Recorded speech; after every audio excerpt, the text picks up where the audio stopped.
High high, আমি তো চিন্তা করতেছি কাকাই আমাদের তাকাই রয়েছে কেন। আসসালামু আলাইকুম, কেমন আছেন সবাই? আশা করি সবাই ভালো আছেন। তো সবাইকে শুভ সকাল। তো আজকে আপনাদেরকে দেখাবো সকালের ঢাকা এবং বর্তমান ঢাকার আবহাওয়া সম্পর্কে। তো চলুন আমরা আপনাদেরকে আস্তে আস্তে সব দেখাই। সকাল এখন 6টা 45, কিন্তু ঢাকার বর্তমান পরিস্থিতি দেখেন যে গাড়ি শুরু হয়ে গেছে, 7টাও বাজে নাই, মানুষ তার গন্তব্যস্থানে যাওয়া শুরু করে দিয়েছে ইতিমধ্যে। তো আজকের কিন্তু শুক্রবার, আমি মূলত হাঁটতে বের হয়েছি। তো আজকে কিন্তু গড়পড়তায় মানুষের সংখ্যা অনেক কম, সবাই ছুটিতে এখন বাসায় ঘুমায়। বাট এখন হচ্ছে কিছু কিছু মানুষ বের হয়েছে, অন্য অন্য সময় অনেক মানুষ থাকে। তো সকালে বর্তমানে হচ্ছে পরিস্থিতি, সবাই ব্যস্ত, সবাই কাজ করতেছে। আঙ্কেল আমাকে একটা বস্তা ধরাই দিল। ওই সোজা সোজা যাবো, সোজা। হ্যাঁ হ্যাঁ,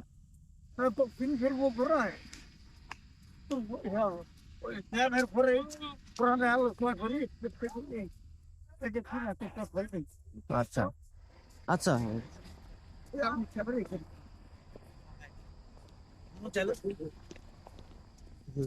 দেখ আঙ্কেলকে একটু হেল্প করতেছে, কেউ করতেছে ব্যায়াম, কেউ করতেছে প্রেম। আমার পাশে ওই হচ্ছে প্রেম করতেছে, আর এই পাশে সবাই ব্যায়াম করতেছে। দেখেন, যার যেইটা করার আর কি। বাইরে এক পরিস্থিতি, ভিতরে আরেক পরিস্থিতি। ভিতরে আমি মনে করি না যে এত মানুষ হবে, বাট অনেক মানুষ ভিতরে। আমি তো একটু জায়গা খালি পাইছি, একটু পুকুরের পাড়ে আসলাম। তো আসার পর এখানে একটু চাইতেছি ভিডিও করি, কথাটা এখানেই বলি, এই জন্য এখানে আসা। ওই পাশে দেখতেছেন ওই দূরে ওইখানে ব্যায়াম করতেছে অলরেডি, আর এই পাশেও ওই র্যাকেট খেলতেছে প্লাস ব্যায়াম করতেছে। এইভাবে চলতেছে হচ্ছে জিয়া উদ্যান। যদি ভালো সার্কেল না পান না, তাহলে হচ্ছে এইভাবে আপনি সকালে ঘুমাবেন, তারাও সকালে ঘুমাবে। আর যদি ভালো সার্কেল হয় তাহলে দেখা যাবে যে তারাও খেলতে আসে, আপনারাও খেলতে আসবেন। সে এখানে যে সার্কেল গুলো আছে সবাই অ্যাক্টিভ, দ্যাটস ওয়াই সবাই খেলতেছে। আর আমরা হচ্ছে আমাদের সার্কেল সবাই ঘুমায় বাসায়, কাজ বাজ নাই। শুক্রবার দিন একটা ছুটি পাইছে, এখন ঘুমাইতে হবে না, এই হলো কাজ। তো এখন আমি বের হয়ে যাচ্ছি। এ হচ্ছে জিয়া উদ্যানের মূল যে ব্রিজটা, ওইটা এদিকে তো দেখানোই যাবে না, তারপর একটু দেখাই। এই যে হাইলাইট হইবে অনেক, আর সূর্য পরে এদিকে। এই দিকে হচ্ছে ভিউটা ঠিক এমন। উফ, শিট, অস্থির লেভেলের সুন্দর। এত মানুষ, মানে আমি একটু রাস্তা খালি পাইছি, ভিডিও শুরু করলাম। দেখেন সময় এখন 7টা 56, 8টা বাজে প্রায়। এর মধ্যে মানুষ, কি পরিমাণ মানুষ যাতায়াত শুরু করে দিচ্ছে। 1 কাপ রং চা নিলাম, টাকা নিল 8 টাকা। একসময় 5 টাকা করে রং চা খাইছে, এখন হচ্ছে দাম 8 টাকা হয়ে দাঁড়াইছে। সামনে আরো বাড়বে, কারণ চিনির দাম যত বাড়বে চায়ের দাম তত বাড়বে।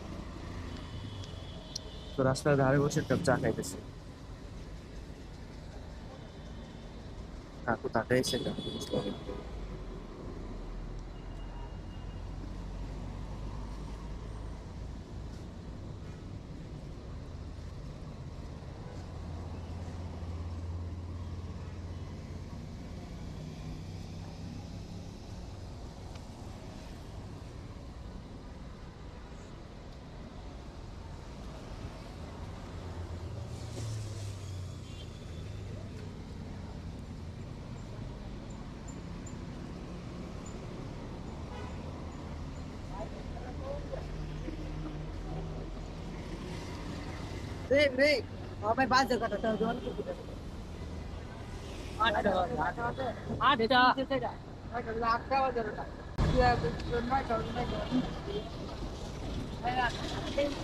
হাই হাই, আমি তো চিন্তা করতেছি কাকাই আমাদের তাকাই রয়েছে কেন।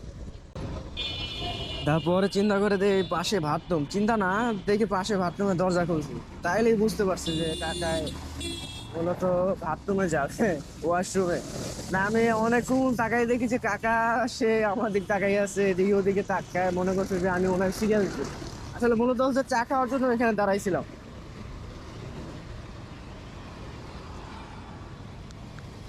এখন এটা নির্দিষ্ট জায়গা ফালাইতে হবে, ফুল ফালানো যায়। কারণ আমরা যদি সচেতন না হই তাহলে দেশ আর সচেতন হবে না। বলেন দেখি, এই ডাস্টবিন আমাদের উচিত সবারই ময়লা নির্দিষ্ট স্থানে ফালানো। কারণ মনে হবে যে সকালবেলা তো সকালবেলা সিটি কর্পোরেশন তো ঝাড়ু দেয়, কিন্তু তারপর নিজের একটু সচেতন হতে হবে। কারণ আর কত সিটি কর্পোরেশন আপনাকে চালায়, নিজে সচেতন হলে সিটি কর্পোরেশনের প্রয়োজন হবে না এই সাফ করা। তো এই পর্যন্ত সবাই ভালো থাকবেন, ইনশাল্লাহ দেখা হবে অন্য এক নতুন কোনো ব্লগে। তো বাই বাই।